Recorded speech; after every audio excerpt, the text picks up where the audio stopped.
He was watching me for weeks.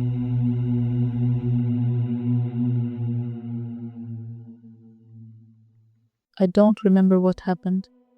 The doctors said an accident. They said I was lucky to survive, that the shock might have erased part of my memory. I nodded.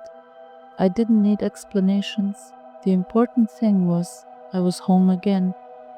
The house felt familiar and foreign at the same time. I knew where everything was, but I didn't know why it was placed that way. I recognized my reflection in the window, but couldn't remember the names of the people in the photographs. There were things in the room, a book with a bookmark, a message written on the mirror in lipstick, a mug with a chipped edge, and all of it seemed to suggest that I lived here. I just couldn't remember what kind of person I had been, but it didn't make me anxious. On the contrary, I felt like I had returned from something, confined, oppressive, as if I had been living behind glass, or in a cage. Now freedom, I could walk through the house wherever I wanted, open and close doors, put things wherever I liked. No one told me what I could do. No one forbade anything. I remember, on the very first day, I simply lay down in the middle of the living room floor, on the cold parquet, and stretched out my arms, just because I could, because no one stopped me. I rearranged books on the shelves, took paintings off the walls, moved furniture. I wanted everything to be mine, for everything around me to obey only my will. I didn't miss people. Their faces, if I even tried to remember them, slipped away like water through fingers. I didn't know where my loved ones were, if I even had any. I tried to imagine them, someone's hands, someone sitting across from me at the table, someone saying my name, and in my mind there was only emptiness. But it didn't scare me. On the contrary, it was a relief. I could finally do anything I wanted. I didn't need to ask for permission, didn't need to look over my shoulder. Only now did I realize how much time I had spent not being myself, a shadow, a background figure. I didn't know, but that past, it no longer had power over me. Only one thing disrupted this feeling, the mirror. There's an old, nearly antique full-length mirror in the living room. Massive, with a darkened frame. The carved patterns on it seemed to move if you looked too long. I tried to keep my distance. It stirred something strange in me. Not fear, irritation. There was something wrong with it. I could walk past and catch a glimpse. The reflection stared too directly, too angrily. I could smile at myself and get back an expression that didn't quite match my own. Quick, barely noticeable, but enough to send a chill down my spine. I turned the mirror to face the wall, but sometimes when I passed by, it still felt like the reflection was watching, through the wood, through everything. I don't want to look into it, don't want to go back to whatever was there. I don't even know what there is, but it still clings to me like a sticky dream. Now I have a bathtub, hot water, clean clothes. I can eat whenever I want, sleep on my side however I like. No one controls me, no one watches. It's an incredible feeling to live, as if for the first time. I smile at myself even without reason. When I wipe dust from the bookshelves, I feel how my body listens to me. Every movement real, full, not mechanical, not rehearsed, mine. Sometimes I sit by the window just because, watching people walk by, and I smile. I'm alone, and that's good. Everything that came before no longer matters to me. I'm here. I'm home. I'm free. The first few days were pure bliss. I lived without a schedule, without rules, without expectations. I woke up when I wanted to, drank coffee while standing by the window, without thinking about plans or obligations.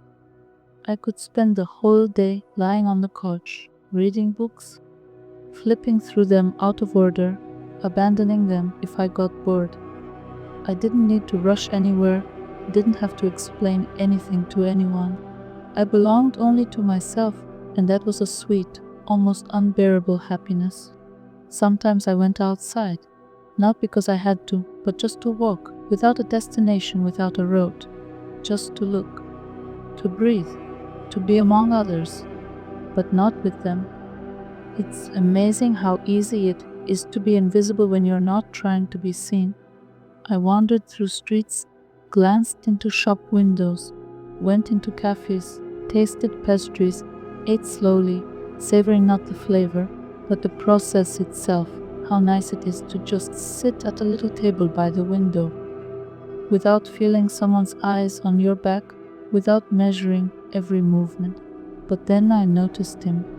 At first it was fleeting, a face in the crowd, a gaze that lingered a bit too long, at a bus stop, outside a store, in an alley when I was taking a shortcut home. Nothing specific, nothing that could be called stalking, just a feeling, like a draft of cold air in a sealed room, unexplainable but real. I started looking over my shoulder more often, at first with curiosity, then with mild annoyance.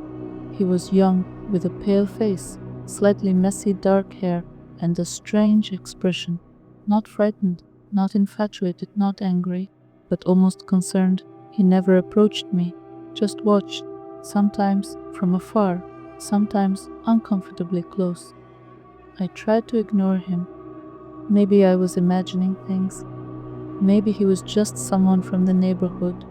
Maybe I had already seen him somewhere, and now he simply seemed familiar. Still, why was he looking at me like that? I wasn't famous. I wasn't someone of interest. Or was I? Maybe something about me. In the mirror, I noticed I had changed.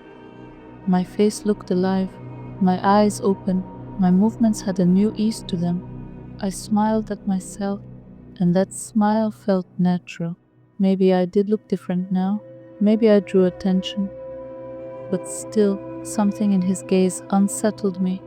He wasn't looking at me, but into me, as if searching for something inside that he wasn't supposed to see.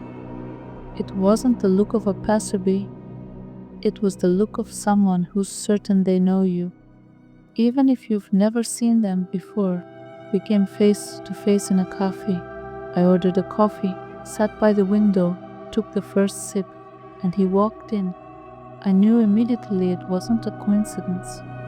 He paused at the door, scanned the room, and when he saw me, he came straight toward my table.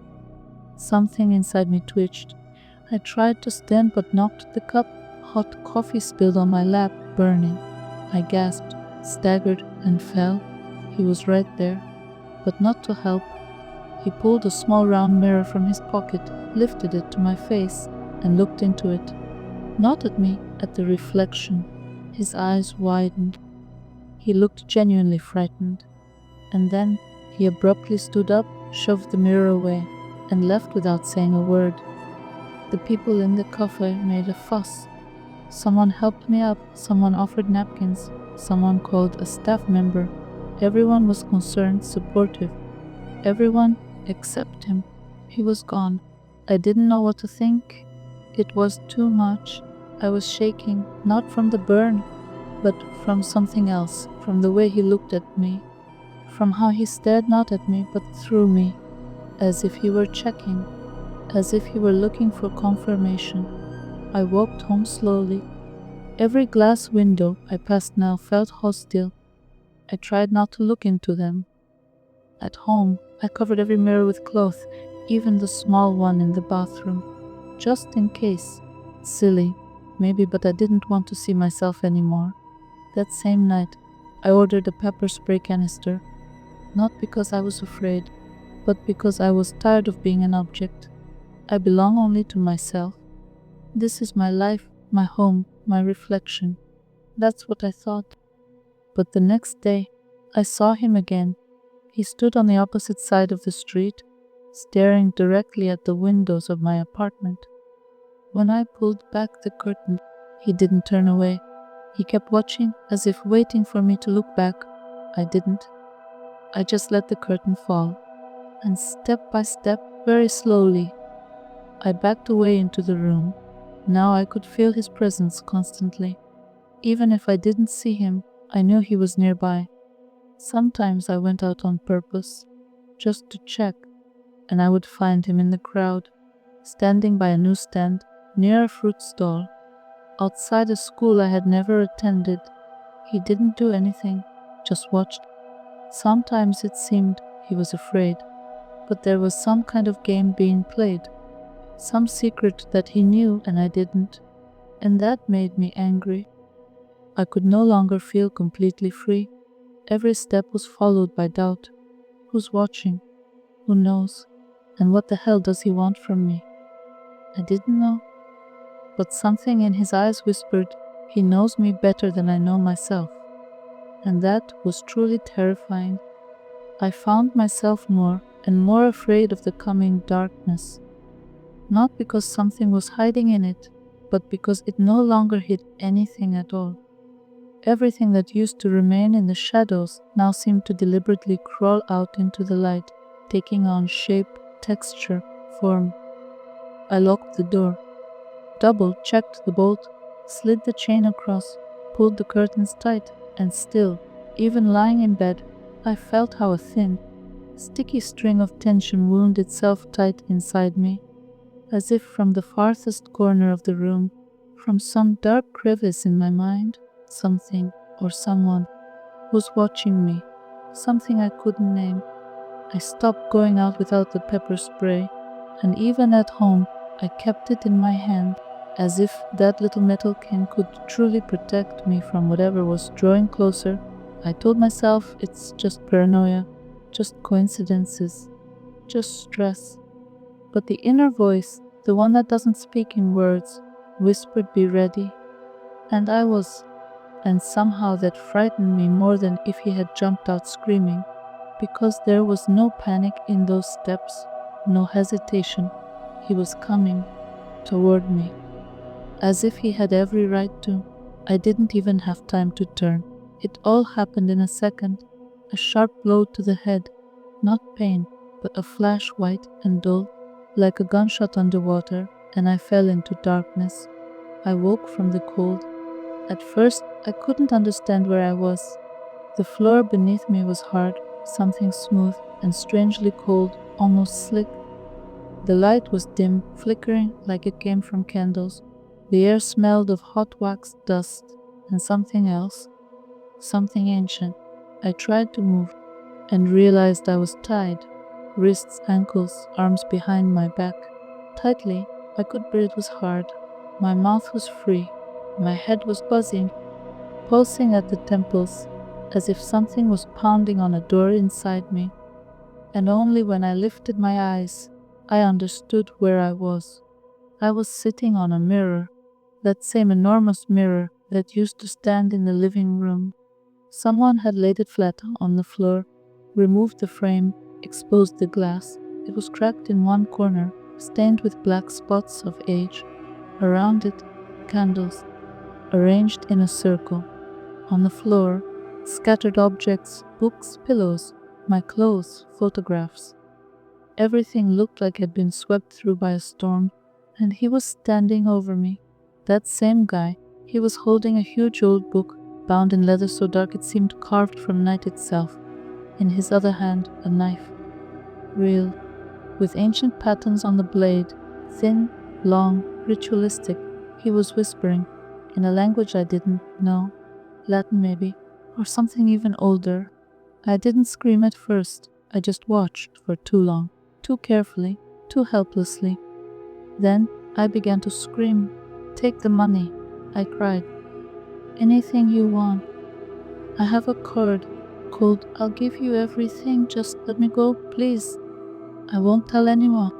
He didn't respond, didn't even look at me. He just kept reading. I screamed again, wordlessly this time. A cry of pain, fear, despair. It felt like the mirror beneath me was trembling, like it was waiting for something, like it was alive. "You don't understand," I begged. "This is a mistake. I don't know who you are. I don't remember anything." And then he looked up, very slowly, His eyes were filled with horror, not rage, not hate, horror. "You're not her," he whispered. I froze.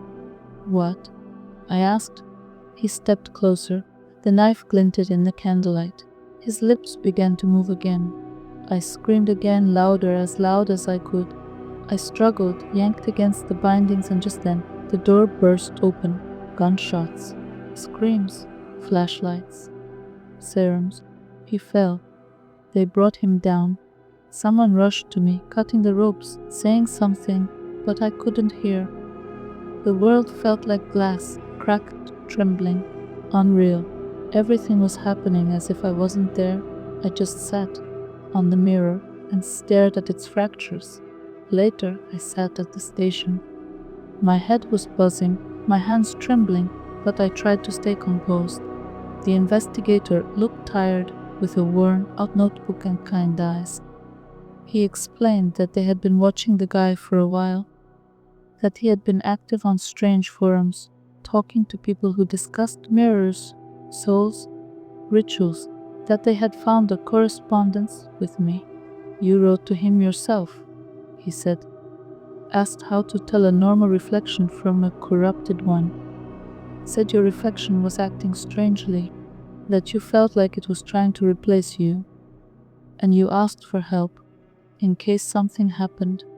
I whispered, "I don't remember. I was in an accident. I have memory gaps. Maybe I was just playing around. It's the internet, you know."